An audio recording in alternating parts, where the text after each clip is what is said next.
আবেদন করলাম, সাথে সাথে কম্পিউটারের আমার সমস্ত তথ্যগুলো বের করে দিল এবং আমি আমার যত টাকা রাজস্ব আসছে আমি সাথে সাথে দিতে পেরে আমি খুব আনন্দিত।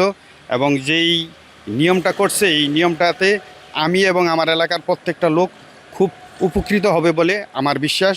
আগে এই ফাইলগুলো করতে হইলে দীর্ঘদিন এই অফিসে ধর্ণা ধরতে হইতো, কাজের ক্ষতি হতো এবং বিভিন্ন জায়গায় ফাইল থাকলেও বিভিন্ন সিস্টেমের কারণে হোক বা তাদের গাফিলতির কারণেই হোক আমরা খুব হ্যারাসমেন্ট হইতাম। ওনারা কম্পিউটার টিপ দিল, সাথে সাথে আমাদের দেখালো ভাই আপনাদের খাজনা এত।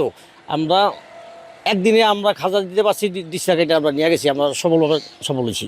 আমি চাইতেছি যে সারা বাংলাদেশের যত ভূমি অফিস আছে সব অফিসে যেন এই সুন্দর সিস্টেমটা চালু থাকে এবং আমরা সবাই উপকৃত হই।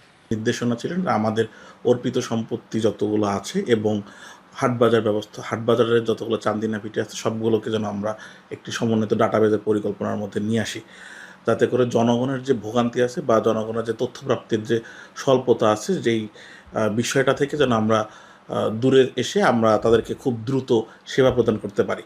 সেই প্রেক্ষাপটেই এই ডাটাবেস ভিত্তিক স্বয়ংক্রিয় কার্যক্রমটা করা, যার ফলশ্রুতিতে আমরা লোকাল সফটওয়্যারগুলো ইউজ করেই এই কার্যক্রমটা সম্পন্ন করতে পেরেছি।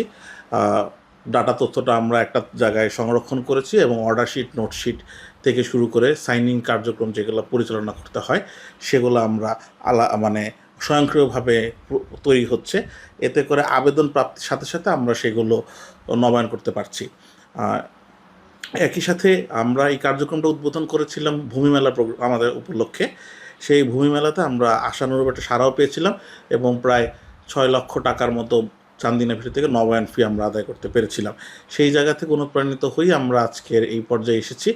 আমরা চাচ্ছি এই ব্যবস্থাটাকে উন্মুক্ত করে দিতে, যাতে করে জনগণ তাদের করের পরিমাণটা জানতে পারেন এবং একই সাথে তারা নিয়মিত কর পরিশোধ করতে পারেন, যাতে নামজারি সিস্টেমটাকে যেরকম হচ্ছে আমাদের কাছে সবার জন্য সবাই তার নিজের জায়গায় থেকে সে কতটুকু ভূমি উন্নয়ন কর প্রদান করছে সেটা যেমন সে দেখতে পারে, কতটুকু বকেয়া ভূমি উন্নয়ন কর রয়েছে সেটা যেমন সে দেখতে পারে, এই সিস্টেমটার মাধ্যমেও ভবিষ্যতে আমরা তাদেরকে চ্যানেলাইজ করতে পারি, যাতে করে হচ্ছে তারা অর্পিত সম্পত্তি বা যারা অপেশন অবস্থান করছেন কিংবা যারা চান্দিনা ভিটিতে ব্যবসা করছেন তারা আসলে কী পরিমাণ সরকারি বকেয়া রয়েছে বা সরকারি রাজস্ব পাওনা পেন্ডিং রয়েছে সেটা যেন তারা উপস্থাপন দিতে পারেন খুব সহজভাবে।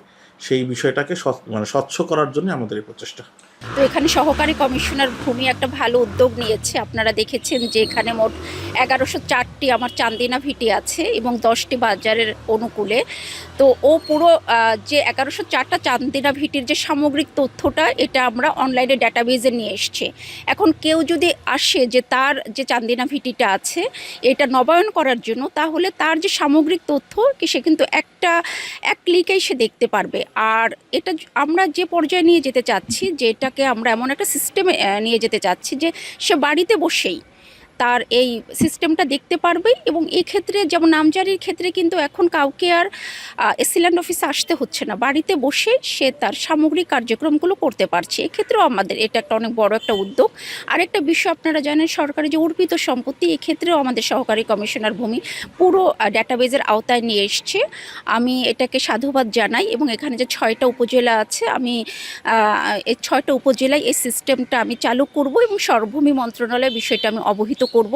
কারণ এটা যদি আমরা চালু করতে পারি পুরো বাংলাদেশে, তাহলে নামজারির মতো আমাদের অর্পিত সম্পত্তি এবং হাটবাজার ব্যবস্থাপনায় গতি ফিরে আসবে।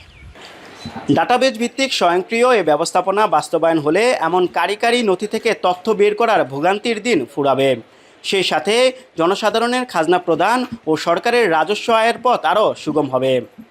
আরাফাত রায়হান সাকিব, যমুনা নিউজ, মুন্সিগঞ্জ।